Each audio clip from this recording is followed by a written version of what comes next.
The Wolves Are Back by Jean Craighead George. Paintings by Wendell Miner. Jean Craighead George wrote this book. The Wolves Are Back. Paintings by Wendell Miner. The wolf pup pricked up his ears, padded out of the den, and followed his father down the slope. They jogged through the lush grasses to the bank of the Lamar River in Yellowstone National Park. There they came upon the carcass of an elk their pack had felled. The wolves were back. The pup watched his father eat. Then he, too, tore off a bite. Two ravens stuffed themselves. A golden eagle carried out food for her eaglets. A grizzly bear sat nearby waiting for the wolves to leave so she could eat in peace. Three magpies snatched quick bites. Mice chewed on their calcium-filled antlers.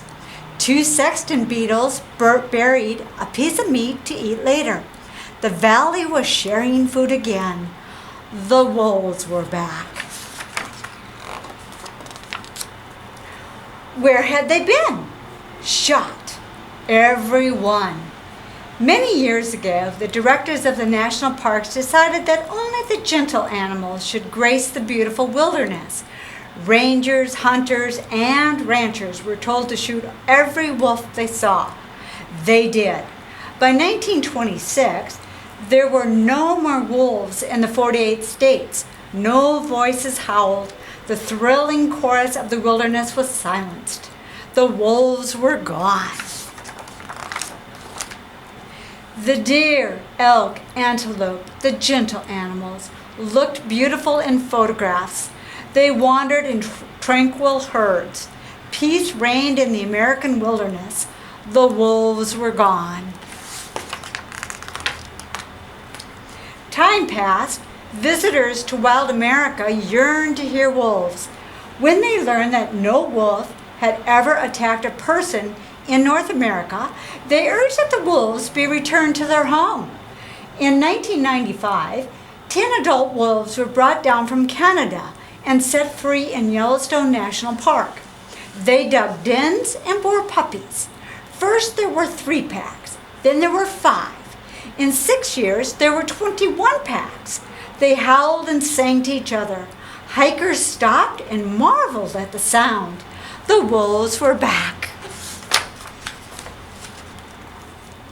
The pup who had followed his father to eat heard a vesper sparrow sing. This songster had not been in the Lamar Valley for almost a century.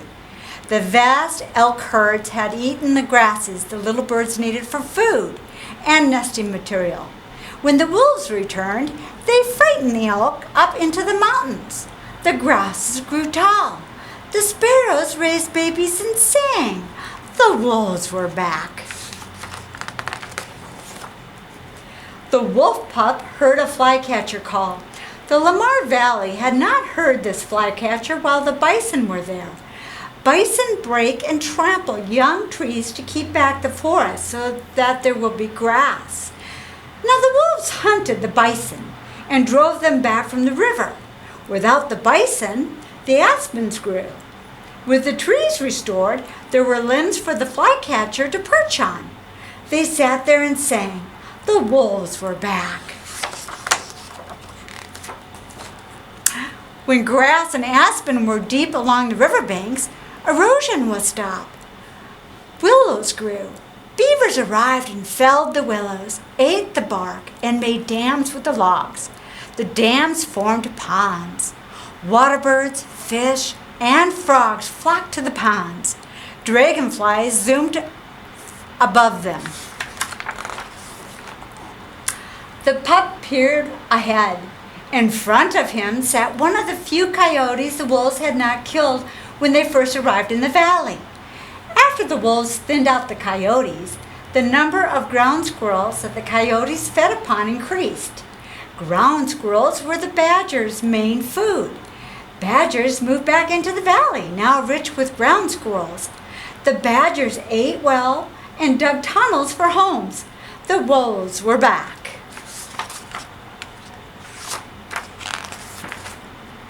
The grizzly bears shared the wolf kills and had 2 and even 3 big, fat, healthy cubs. The wolf pup with his father ate until his stomach was round and then followed his father back to their den. They walked through gardens of wildflowers. The wolves had scared the mountain sheep that chewed the flowers to the ground up into the rocky cliffs.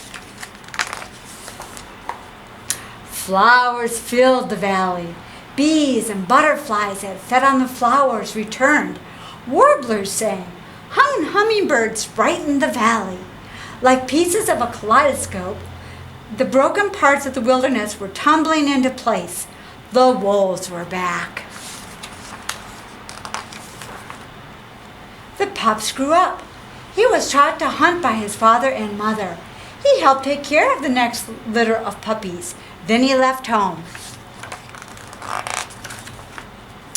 The young male went south, where he met a mate from the Yellowstone Delta Pack. They trotted side by side into the Teton wilderness and dug a den along the Snake River. They scared the elk away. They scattered the bison. They frightened the sheep up into the cliffs.